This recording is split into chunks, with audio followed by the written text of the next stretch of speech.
Hi, this is Pam Baldwin. I recently posted this scrapbook layout on the Studio Calico member gallery, and I thought it might be fun to make a little video so I could share my process with you about how this layout came to be. Most of my scrapbooking is done, I would say, in a hybrid style. I like using a mix of both digital products and paper products to tell my stories.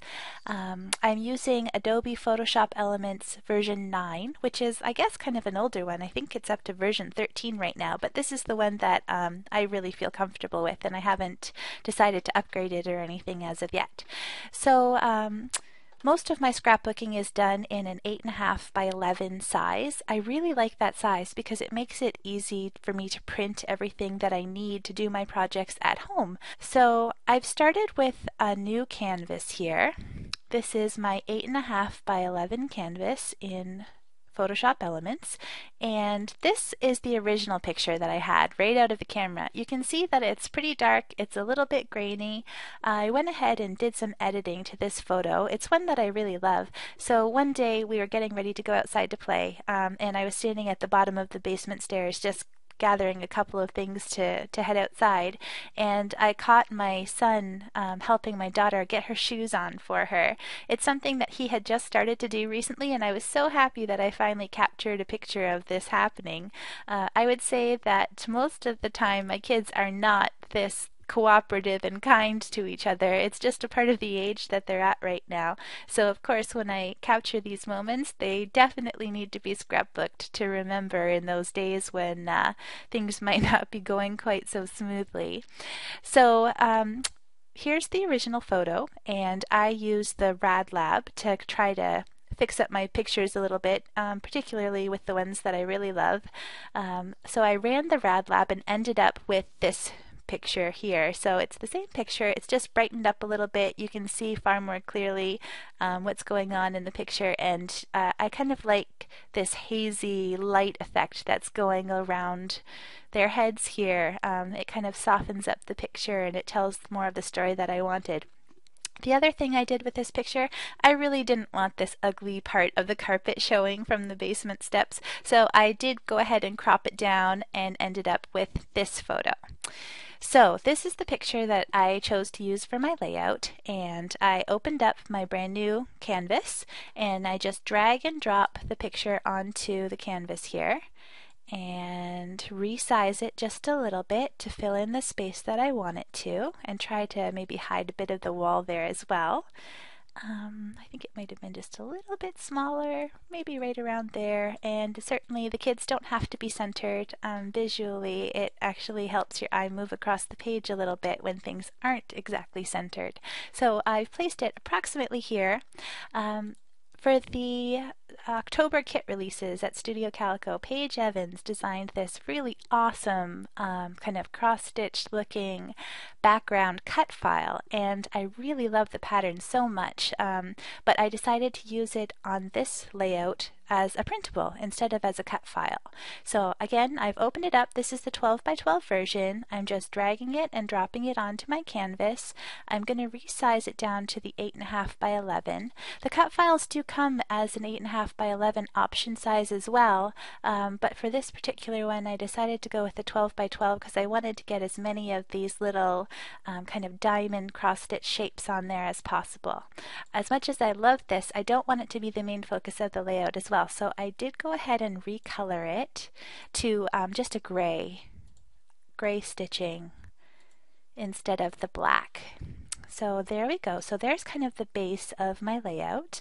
Next up, I really wanted to use Allie's digital stamp, the Love This one. This is it here. It's from her prompts, digital stamps that are available on her website, and I will go ahead and put all of the links to the products that I used on my blog so you can look at them for yourself if you're interested at all.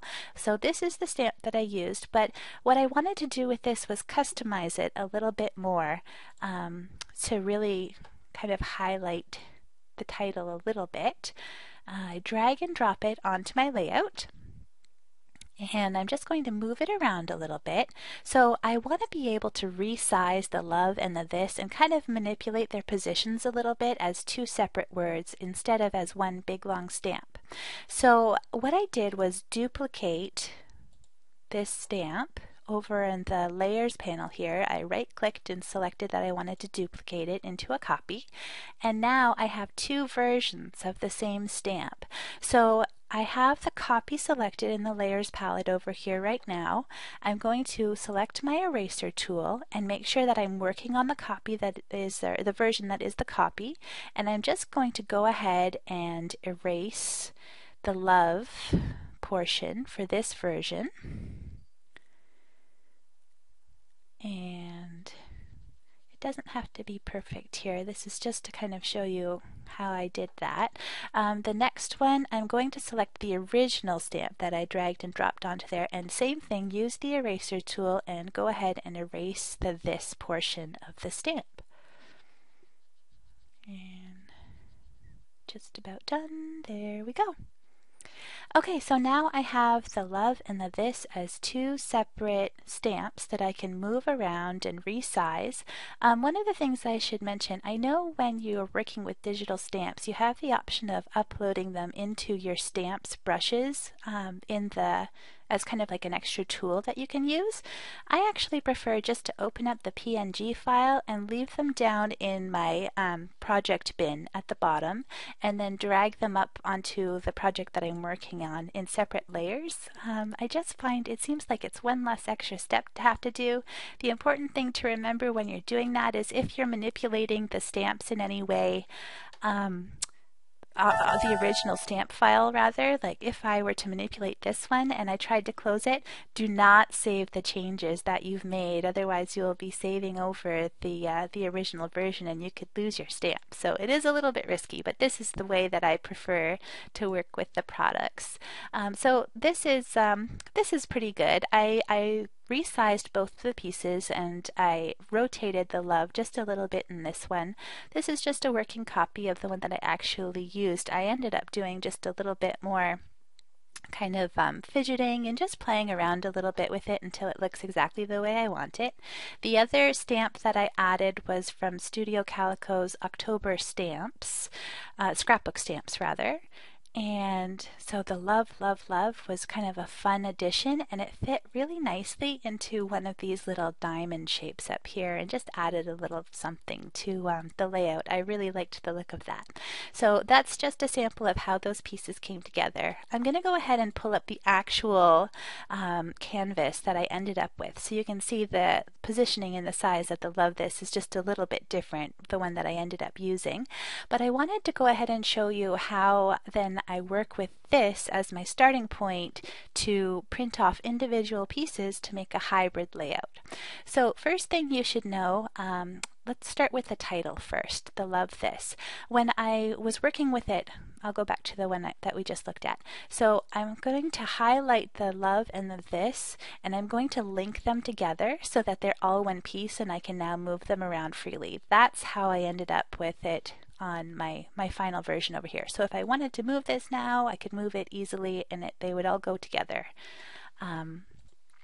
So I'm going to go ahead and hide the other pieces on my layout just by clicking on the little eyeball over in the layers palette. So now I have just the title on the screen, and if I save this as a PNG file, I'm going to open up my cut files folder here. Here we go. So I'm going to save this as a PNG file, and you can see that I've done this a couple of times before with other projects as well.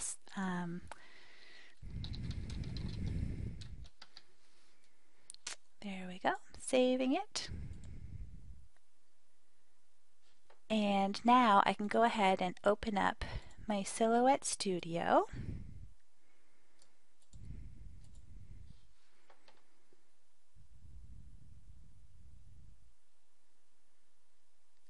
And I'm going to go ahead and open up the file that we just saved as a PNG.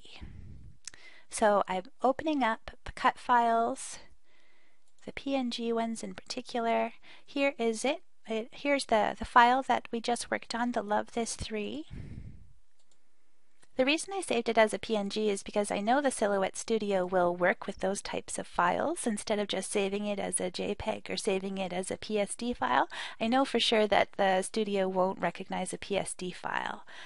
So the PNG, I know it'll work. I go ahead and open it up. I'm selecting the Trace tool and I'm turning off the high pass filter so that all of this yellow section here, everything that's highlighted in yellow is what the Silhouette Studio software will recognize to trace. So I'm going to go ahead and click the trace button. And once I move away my original document, you can see very clearly there's all of the cut lines there. And I'll just reposition it. So at this point I went ahead and I sent this to the Silhouette. I have a Silhouette Cameo to be cut, and the medium that I used for it was actually the Silhouette adhesive gold foil. It's printable adhesive gold foil to get my completed layout, the finished look there. So that's how I made the title. I'm going to go ahead and turn on the pieces again, and this time we're going to print the background. So I'm going to turn off the picture and turn off my title pieces. So here you get a much better view of the cut file by Paige Evans as well as the digital stamp from Studio Calico. And I printed this portion here just onto plain white cardstock, and then I turned them back off again by clicking on the little eyeballs, and I turned the picture back on and sent it through the printer one more time on some glossy photo paper. So that means that I've got all of my pieces together now. I've got my gold foil cut file, which I adhered to the finished layout with some pop dots. I've got the picture printed separately, and I've got my background cardstock that has the digital stamp on it from Studio Calico, as well as the background cut file.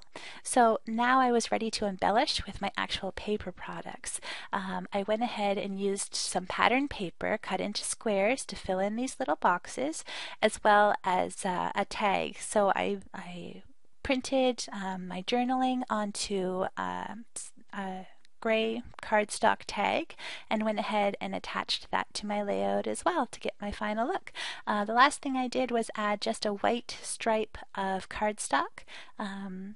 You could use ribbon or any other kind of border that you wanted, and I went ahead and stitched a line right down the middle just to kind of separate the background from the picture a little bit more. So that's how I ended up with this layout. Thank you so much for watching, and I will link all of the products that I used to my blog. Thanks again.